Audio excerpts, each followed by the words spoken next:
The health inspector arrived exactly 30 minutes before our grand opening, clipboard in hand, and a suspiciously familiar, determined look in his eyes. I recognized that expression. It was the same one my father wore when he thought he was doing something for my own good.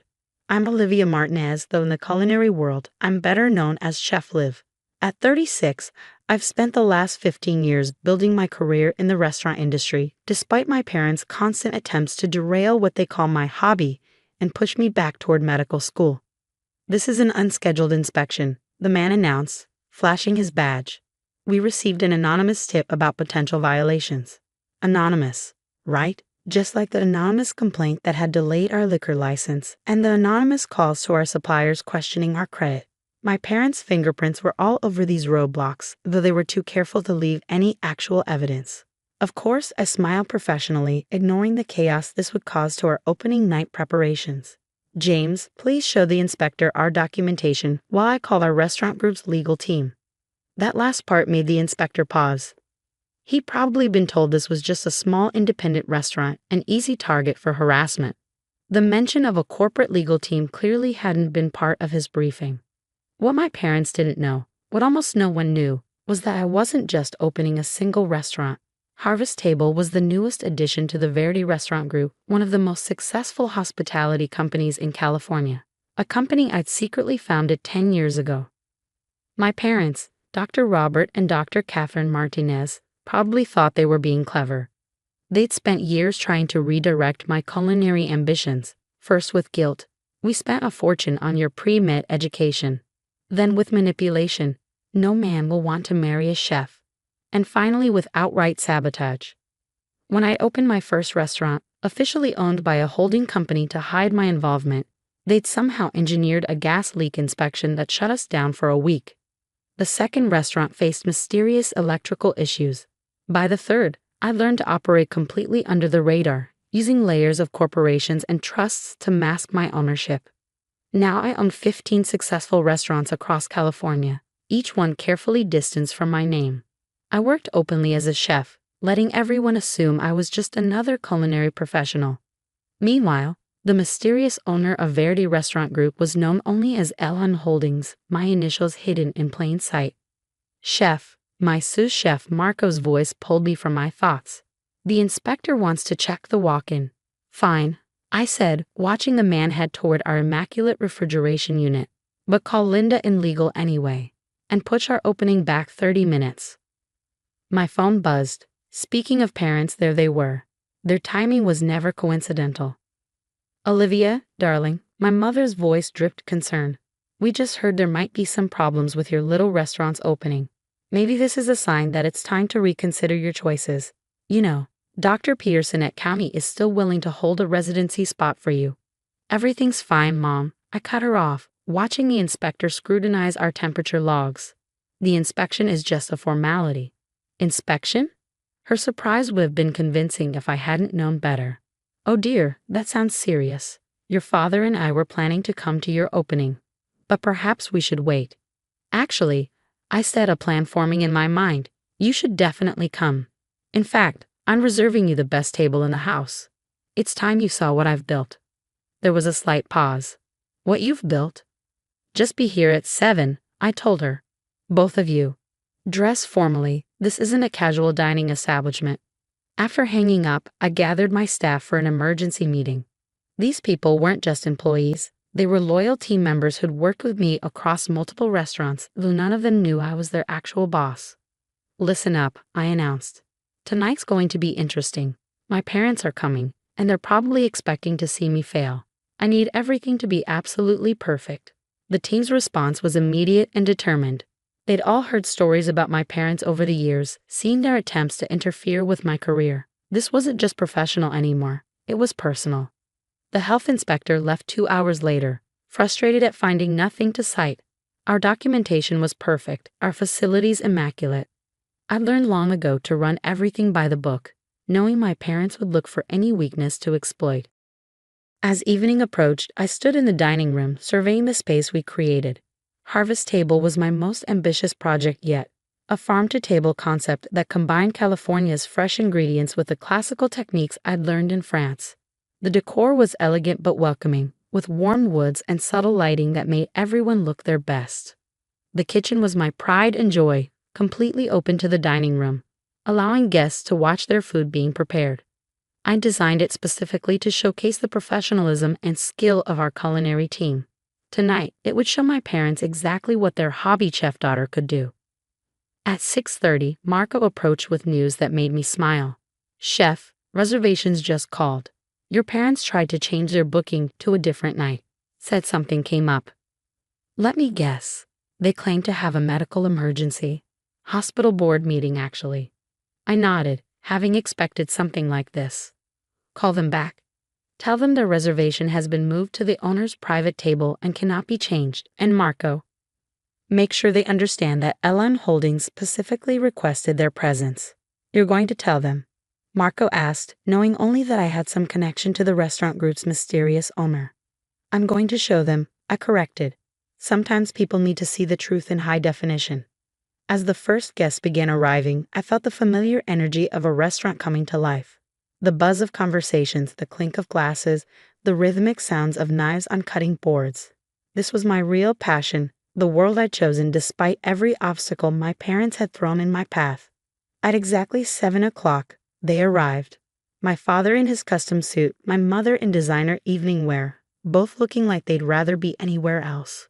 The maitre d' led them to the owner's table, the best spot in the house, with a perfect view of both the kitchen and the dining room. I watched them take in the elegant space, saw the surprise on their faces as they realized this wasn't the small-time operation they'd expected. Their expressions shifted from dismissive to confused as they noticed the Verdi Restaurant Group logo subtly incorporated into the decor. "Good evening," I said, approaching their table in my chef's whites. "Welcome to Harvest Table. Tonight's menu has been specially prepared for you." My mother started to speak, probably to make an excuse about leaving early, but I held up my hand. "Before you say anything, there's someone who'd like to meet you. The owner of Verdi Restaurant Group has been looking forward to this evening for a very long time." Their faces showed a mix of emotions: anxiety about meeting the owner they'd inadvertently been harassing, calculation as they considered how to turn this to their advantage, and underlying it all, the familiar disappointment that their daughter was just a chef. Little did they know, their whole world was about to turn upside down. Sometimes the most satisfying revenge is served at exactly the right temperature, with impeccable presentation and perfect timing. I left my parents at their table, letting them stew in anticipation while I returned to the kitchen. Through the open design, they could see me directing my team with practiced ease, expediting orders, and adding finishing touches to elaborate dishes. "They're getting nervous," Marco reported, glancing at my parents' table. "Your mother's checked her phone 6 times in the last 2 minutes." Of course she had. They were probably trying to figure out how to minimize the damage, assuming the owner would confront them about their interference. What they couldn't know was that every anonymous complaint, every attempted sabotage, had been carefully documented over the years. At precisely 7:30, I nodded to Marcus, our restaurant group's CFO, who'd flown in specially for tonight. He approached my parents' table carrying a leather portfolio embossed with the Verdi Restaurant Group logo.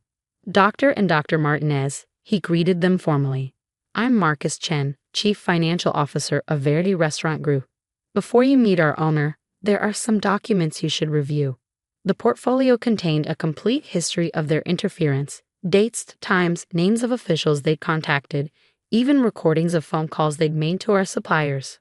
Watching through the kitchen window, I saw their faces pale as they realized how thoroughly their actions had been tracked. "This is absurd," my father sputtered, pushing the portfolio away. "We were only trying to protect our daughter from making a terrible mistake." "A mistake?" Marcus raised an eyebrow. "Let's review what that mistake has produced." He pulled out another set of documents, financial reports showing the success of Verdi Restaurant Group. 15 restaurants across California, over 300 employees. Annual revenue in the millions, awards, reviews, and accolades from the culinary world's most respected critics.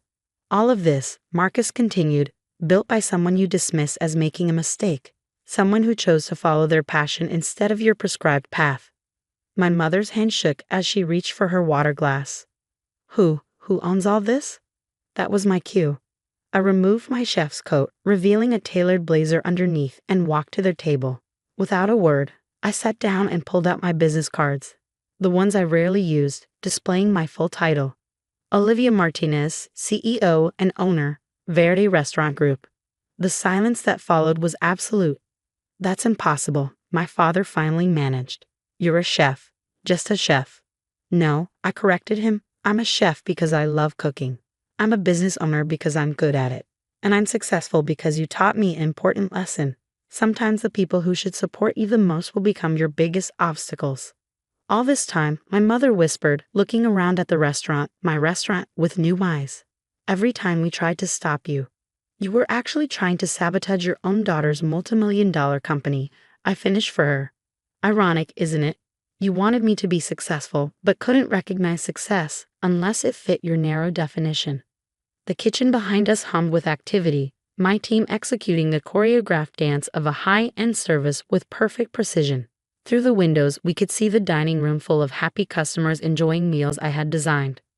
Why didn't you tell us? My father asked, his voice smaller than I'd ever heard it. Would you have believed me? I countered. Or would you have found some way to dismiss this too? Called it luck, or a phase, or another hobby? Their silence was answer enough. Here's what's going to happen. I continued, my voice firm but not unkind. First, you're going to enjoy a 9-course tasting menu that showcases exactly what your hobby chef daughter can do. Then, we're going to have a serious discussion about boundaries and respect.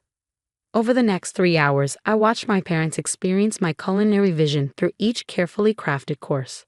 Their expressions shifted from shock to reluctant appreciation to genuine amazement as dish after dish arrived, each one demonstrating both artistic creativity and technical mastery. By the dessert course, a deconstructed tiramisu that had earned one of our restaurants a Michelin star, something had changed in their demeanor. The arrogance was gone, replaced by a dawning understanding of what they failed to see all these years. My mother paused, searching for words. This is extraordinary, Olivia. All of it. This is what I've been trying to show you, I replied. That success doesn't have to look like your version of it. That passion can build something powerful if you give it room to grow. My father stared into his coffee cup, uncharacteristically quiet. Finally, he looked up. We were wrong. Not just about the restaurants, but about everything. We were so focused on what we thought was best for you that we couldn't see what you were actually building. The question is, I said, what happens now? The answer came in small steps over the following months. My parents, perhaps for the first time, had to earn their way back into my life. They started with written apologies to every person they contacted in their attempts to sabotage my restaurants. Then came the difficult task of rebuilding trust. To their credit, they tried. My father started actually tasting the food instead of just pushing it around his plate. My mother asked questions about the business, genuinely interested in understanding what I'd built. They attended restaurant openings as proud parents rather than saboteurs. Last week, I found my father in deep conversation with Marco about the chemistry behind different cooking techniques. It's fascinating, he told me later. The precision, the science behind it, it's not so different from medicine, really. That's what I've been saying for 15 years, I reminded him. He had the grace to look embarrassed. Sometimes the hardest things to see are right in front of us. The health inspector who tried to disrupt our opening night, he was reassigned after an investigation revealed he'd acted on false complaints. My parents wrote a formal apology to the health department, taking full responsibility for their actions. Yesterday, I received a surprising request from my mother. She wanted to host a family dinner, not at their house or a fancy restaurant, but in one of my restaurant's teaching kitchens. I thought, she said hesitantly, you could teach me some basics. If you're willing. It was a small gesture, but a meaningful one.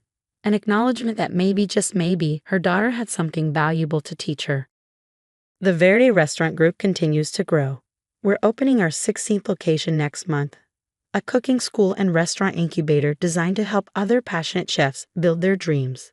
My parents will be at the opening, this time to support rather than sabotage. The owner's table at Harvest Table, where everything changed that night, has become a family tradition. We meet there monthly, not to rehash old hurts, but to build something new. My father still occasionally mentions medical school, but now it's a joke between us rather than a weapon. You know, he said during our last dinner, watching me plate a complicated dish with surgical precision. Maybe you did become a kind of doctor after all. You just heal people with food instead of medicine." Coming from him, it was more than a compliment. It was an acceptance of who I am and what I've chosen to be. Sometimes the best revenge isn't proving people wrong. It's giving them the chance to finally get it right.